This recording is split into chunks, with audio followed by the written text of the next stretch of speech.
Hey everyone, my name is Chris Baird, and I have been in the modular manufactured housing business for over 30 years.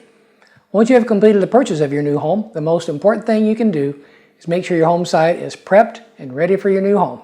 This process may seem daunting at first, but it's important so the installation of your home is seamless, free of unnecessary obstacles, and most importantly, last a lifetime. Buyers often ask us, what can I do to ensure this goes smoothly? What can I expect from you? So let's take a few minutes to talk about it. The best advice we can give our customers is that preparation is key. No property is the same, and understanding what your property needs will result in the most accurate estimates for your home and timeframes for installation. First and foremost, we suggest anyone interested in installing a new home contact all local utility companies servicing the desired location of your home and inquire about service availability, fees, and actions required to get the necessary utilities to your home. We strongly recommend doing this before purchasing the property if possible. In addition to utility services, you will also need to make contact with local building and/or health departments like the county or city that have jurisdiction over your desired location. Permits, impact fees, and home inspections, to name a few, vary by county, so be sure to know what the requirements are and what protocol to follow. Before our contractors can start a project, a site must be inspected, utilities properly marked, any necessary excavation completed, and access confirmed for large transport equipment. A Baird representative or a licensed contractor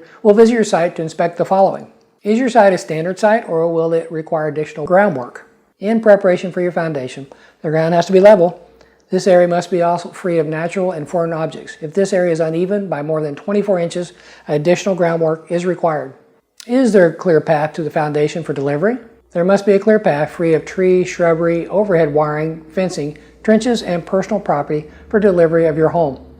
Are utilities and property lines marked? Any existing underground utilities should be marked to avoid possible damage during the installation and construction. Additionally, property lines must be researched and laid out to ensure the home is properly positioned and we avoid damage to neighboring land. Once the previously mentioned work is completed, a foundation contractor can begin working on the foundation of your home. A foundation is the load-bearing portion of the structure. And the most common foundations used for factory-built homes are slab, basement, pier, and crawl-space foundations. After foundation work is complete, it's time to prep for the delivery of your home. First and foremost, it's best to run the water lines. Depending on your site and what kind of septic sewer system is required, you may do this before or after your home is delivered. Consult your local health department as well as communicate to your home consultant about when it's best to start this process. Remember, although homes are built out of the elements, the on-site construction phases are not, and weather can lead to unforeseen delays during any phase of construction. Your home is now ready to be installed. Once complete, your water and electric lines are ready to be connected. In no time, you'll be cozying up on your couch with a cold drink in your new home.